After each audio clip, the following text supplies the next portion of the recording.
Start. జై శ్రీమన్నారాయణ. జ్ఞానానందమయం దేవం నిర్మలాస్ఫటికాకృతిం ఆధారం సర్వవిద్యానాం హయగ్రీవ ఉపాస్మయే.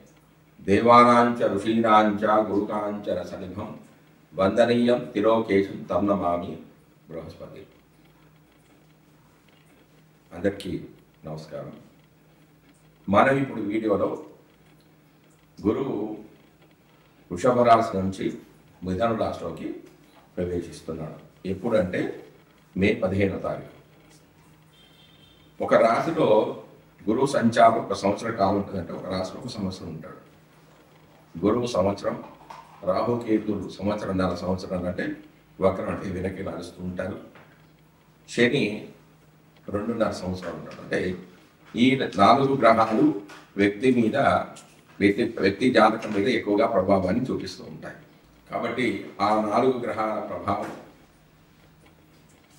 జాతకంలో విశేషంగా ప్రభావాన్ని చూపిస్తాయి. కాబట్టి వాటిని జాగ్రత్తగా పరిశీలించుకోవాలి. ముఖ్యంగా గురుడు ఒక శుభగ్రహం. గురుడి యొక్క దృష్టి లేకపోతే ఆ గృహంలో ఇలాంటి శుభకార్యాలు జరగవు. ఎవరి జాతకంలోనైనా గురుడు మకర కుంభాల్లో ఉన్నా, శని నక్షత్రాల్లో ఉన్నా చెడు ఫలితాలు ఎక్కువగా జరుగుతూ ఉంటాయి. కాబట్టి గురువు యొక్క గోచారం, గురువు యొక్క శుభదృష్టి అనేది జాతకుడికి చాలా ముఖ్యం. మనం ఇప్పుడు ఈ వీడియోలో గురువు సంచారం వల్ల అంటే మిథున రాశిలోకి ప్రవేశించడం ద్వారా 12 రాశుల వారికి ఫలితాలు ఏ విధంగా ఉన్నాయి అనేది తెలుసుకుందాం. అసలు గురువు యొక్క కారకత్వాలు ఏమిటి? సంతాన సోక్షం పఠనే పఠిత్వం శరీర పుష్టీర్త వినంతనుజ జ్ఞానం మతిస్తంత్ర విచార భూప వినోద వేదార్థ విదోంగ వీర్యం తురంగ సౌఖ్యం స్వగురు స్వకర్మ సింహాసనం గోరథ బుద్ధ విప్ర చమీకరా భూషణ సత్యమేదో మీమాంస తీర్థాన్ని యశ సురేజ్యాత్. భావమంజరి అనే గ్రంథంలో 49-50 శ్లోకాల్లో గురువు కారకత్వాల గురించి చెప్పడం జరిగింది.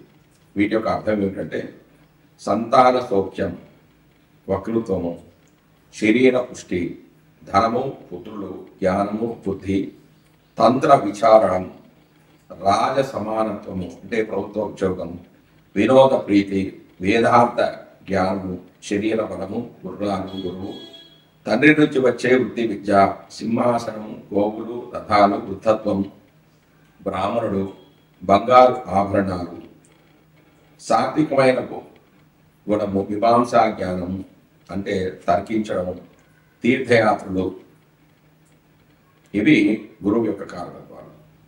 జ్యోతిషం బుధుడి ద్వారా రావచ్చు, గురువు ద్వారా రావచ్చు, శుక్రుడి ద్వారా కూడా రావచ్చు. అయితే బుధ కారకత్వంలోని జ్యోతిష్యం ధనార్జనకు, గురు కారకత్వంలోని జ్యోతిష్యం అనేది లోకోపకారానికి, శుక్ర కారకత్వంలోని జ్యోతిష్యం పలుకుబడి పెంచుకోవడానికి, యురేనియస్ కారకత్వాలను జ్యోతిష్యము నూతన ఆవిష్కరణలకు ఉపయోగిస్తుంది. వాహన సౌఖ్యము, పల్లకి, ఏనుగు, గుర్రము, యజ్ఞాది క్రతువులు, ఆచార పాలన, ద్వితీయ వివాహము, ప్రబంధ రచనా శాస్త్రము, జ్యేష్ఠ సోదరుడు, పశు సంపద, శుభకార్యాలు,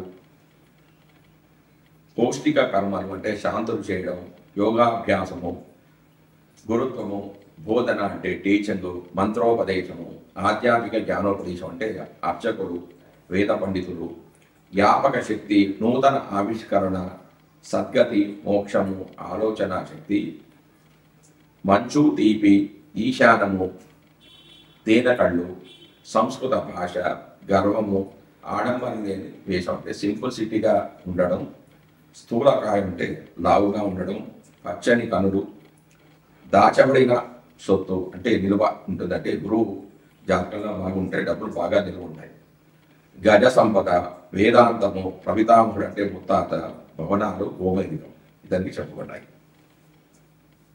మరియు కనక పుష్యరాగం, పితామహుడు అంటే తండ్రి, దేవేంద్రుడు అంటే ఇంద్ర పూజ, గురుదోషాలు తొలగిస్తుంది అని ప్రాచీనమైన సాంప్రదాయం. ప్రస్తుత కాలంలో ఇంద్ర పూజకు ప్రాచుర్యం అనేది తగ్గిపోయింది. దత్తాత్రేయ పూజ, మంత్రస్మరణ గురు దోషాలను హరిస్తుందని ప్రస్తుత సాంప్రదాయం. గురుడు గ్రహాలలో పెద్ద గ్రహం. మనసులోని గౌరవ భావం గురువుకి చెందింది. గౌరవం కూడా పెద్దదే. లక్ష్య సాధన, నూతన విషయ ఆవిష్కరణ, జ్ఞానము మొదలైన అంశాలన్నీ గురువుకు ప్రతీకలు. మనసులో ఈ భావాలు దెబ్బతిన్నప్పుడు లక్ష్యాలనేవి కోల్పోతాడు. అటువంటి వ్యవహారాల్లో శరీరంలోని ముఖ్యమైన భాగాలు ఇబ్బంది పెడతాయి. శరీరంలో మెదడు, కాలేయము, క్రోమము, పునరుత్పత్తి శక్తి మొదలైన అంశాలు శారీర కారకత్వాలుగా చెప్పబడ్డాయి. అంటే గురువు యొక్క కారకత్వాలు. ఈ భాగాల్లోని లోపాల వల్ల శారీరం శక్తిహీనం అవుతుంది. ఆలోచన శక్తిని కోల్పోతూ ఉంటుంది. విశేషణ లేకుండా చేస్తుంది. జ్ఞానహీనమైపోతుంది. పునరుత్పత్తి శక్తి ఉన్న కారణంగా, అంటే మళ్ళీ ఉత్పత్తి చేసే కారణంగా సంతాన కారకుడు అవుతూ ఉన్నాడు గురువు. రక్తాన్ని ఉత్పత్తి చేయడం వంటి పనులు కూడా గురుని యొక్క కారకత్వాలు. కార్యం కూడా చాలా భాగం తీసివేసినప్పటికీ కూడా మళ్ళీ ఆ భాగాన్ని ఉత్పత్తి చేస్తూ ఉంటుంది. అంటే ఈ కార్యాన్ని కూడా కారకుడు గురువే. జ్ఞానం కూడా ఒక రకమైన ఉత్పత్తిలో భాగమే. అంటే ఇంతకు పూర్వం లేని భావన ప్రస్తుతం చేయడం, దాన్ని మరింత కొత్తదానిగా తయారు చేసి మళ్ళీ లోకానికి అందించడం అనే అంశమే జ్ఞానం విషయంలో స్పష్టం. ఈ గ్రహం కొంత పసుపచ్చగా కనిపించడం వల్ల కాలయాదులు పసుపు పచ్చగా ఉండి వాటి లోపాల వల్ల పచ్చకామెల వంటి వ్యాధులు రావడం వల్ల ఈ గ్రహాన్ని పసుపు రంగుకు కారకత్వంగా నిర్దేశించారు. వీటన్నిటి దృష్ట్యా సమాజంలో గురువులు, ఇంజనీర్లు, సైంటిస్టులు, ధార్మిక అధికారులు లోకక్షేమం కోరుకుంటూ మంచి విషయాలను మరింత శ్రద్ధతో ఉత్పత్తి చేయగలిగిన వారందరికీ సంబంధించిన సమాజ కారకత్వాలు ఈ యొక్క గురువుకి నిర్దేశించారు.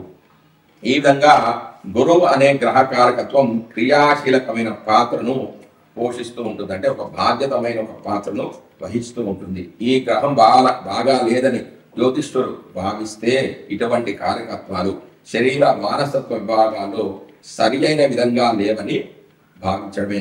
ఇదే విధంగా ఈ అంశాల్లో కలిగే ఇబ్బందిని గురుగ్రహానికి ఆపాదించి చూడడం జ్యోతిష్యుల యొక్క సాంప్రదాయం. ఇదే భారతీయ భావంలో గ్రహకత్వాన్ని అధ్యయనం చేసే విధానం. ఇక గోచార విషయానికి వస్తే గురుగ్రహ సంచారాన్ని కూడా సంవత్సర గోచారంలో భాగంగానే పరిశీలిస్తారు. గురువు తానున్న రాశి నుండి 5, 7, 9 రాశులను చూడడం వల్ల ఆయా రాశుల వారికి అనుకూలతను తెలియజేయడం జరుగుతుంది. అంటే తాను ఉన్న స్థానం నుంచి 5వ స్థానాన్ని, 7వ స్థానాన్ని, 9వ స్థానాన్ని చూస్తుంటాడు. కాబట్టి ఆ రాశులలో ఉన్న లోపాలు ఏమన్నా ఉంటే వాటిని కూడా సరిదిద్దుతాడు. అంటే లోపాలు అనేవి తగ్గిపోతుంటాయి. అంటే గురువు ఒక శుభగ్రహం కాబట్టి పాపగ్రహం చూస్తే శుభత్వం అనేది పోతుంది, శుభగ్రహం చూస్తుంది కాబట్టి ఆ శుభాలు అనేవి కలుగుతూ ఉంటాయి. అయితే జన్మరాశి నుంచి గురుడు 2, 5, 7, 9, 11 రాశులు సంచరించేటప్పుడు ఆర్థికమైన, సంతానపరమైన, వైవాహికమైన సంతృప్తిని కలుగుతుందంటే ఆర్థికంగా బాగుంటుంది. సంతానం లేని వారికి సంతానం కలుగుతుంది. సంతానం ద్వారా ఆనందాన్ని పొందుతారు, సంతృప్తి ఉంటుంది, లాభాలను పొందుతారు. గురు దృష్టి ఉన్నటువంటి భావాలలో లోపాలున్నా సరిదిద్దబడతాయి. అంటే కొంచెం తగ్గిపోతూ ఉంటాయి. ఆ సంవత్సరంలో ఏ కార్యక్రమాలకు అనుకూలమో, ఏ కార్యక్రమాలకు ప్రతికూలమో కూడా గురుగ్రహ గోచారం ద్వారా మనం గమనించవచ్చు. నూతన సంకల్పాలు నెరవేరడానికి, వివాహ సంతానాది అంశాలు పరిపూర్ణత కోసం గురుగ్రహ గోచారం అనుకూలంగా ఉండే విధంగా చూసుకోవాల్సిన మనం ఎందుకు చూస్తున్నాం? గురుగ్రహ సంచారం ఎందుకు తెలుసుకుంటున్నాం అంటే గురువు యొక్క అనుగ్రహం ఉంటేనే మనం అనుకున్న సంకల్పాలు అనేవి నెరవేరుతూ ఉంటాయి. వివాహ విషయంలో కానీ, సంతానం విషయంలో కానీ, ఆర్థిక వ్యవహారంలో కానీ ఉంటాయి. కాబట్టి గురుగ్రహ సంచారం, గురువు యొక్క శుభ దృష్టి అనేది మనకు కంపల్సరీ. గురుడు 2, 5, 7, 9, 11 స్థానాల్లో శుభ ఫలితాలు ఇస్తాడు. అదేవిధంగా అంటే 2లో ఉన్నప్పుడు 12 ఏ గ్రహం ఉండకూడదు.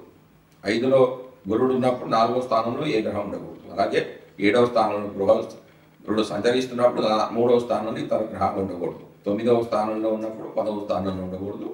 11వ స్థానంలో గురుడు సంచరిస్తున్నప్పుడు 8వ స్థానంలో ఏ గ్రహాలు ఉండకూడదు. అంటే ఇలా ఉంటాయి. వీటిని వేద స్థానాలు అంటే ఈ స్థానాల్లో ఏమన్నా ఉంటే ఆ శుభత్వం అనేది ఉండదు. అంటే వీటిని కూడా పరిశీలించుకోవాలి. మనం ఇప్పుడు ఈ వీడియోలో గురుడు రాశి మారినప్పుడు అంటే వృషభంలోకి నుంచి మిథున రాశిలోకి ప్రవేశించినప్పుడు మిథున రాశి వారికి యొక్క ఫలితాలు ఈ విధంగా ఉంటాయి అనేది మనం ఇప్పుడు ఈ వీడియోలో తెలుసుకుందాం. మిథున రాశి వారి గురుడు జన్మరాశిలో సంచరిస్తూ ఉన్నాడు. ఒకటవ ఇంట సంచరించే గురుడు అశుభ ఫలితాలు కలిగేస్తాడు. ఆత్మవిశ్వాసం అనేది కొంచెం తగ్గిపోతుంటుంది. చేసే ప్రయత్నాలలో ఇబ్బందులు అనేవి కలుగుతాయి. చేసే పనులు ఆగిపోవడం వల్ల కొంత వేదాంత ధోరణి అనేది చోటు చేసుకుంటుంది. అయితే గురుడు పంచమ, సప్తమ, నవమ భావాన్ని వీక్షించడం ద్వారా ఆ భావాలలోని లోపాలు కొంత తగ్గే అవకాశం అనేది ఉంది. అవి ఏమిటంటే విద్యా విషయకంగా మంచి ఫలితాలు అనేవి పొందుతారు. సంతానమూలకంగా ఆనందంగా ఉంటుంది. పితృధనం అనేది కొంచెం లభిస్తుంది. స్నేహితుల సహకారం అనేది లభిస్తుంది. దైవ కార్యాలలో పాల్గొంటారు. ఉన్నత పదవులకై చేసే ప్రయత్నాలు అనేవి కొంచెం ముందుకు సాగుతాయి.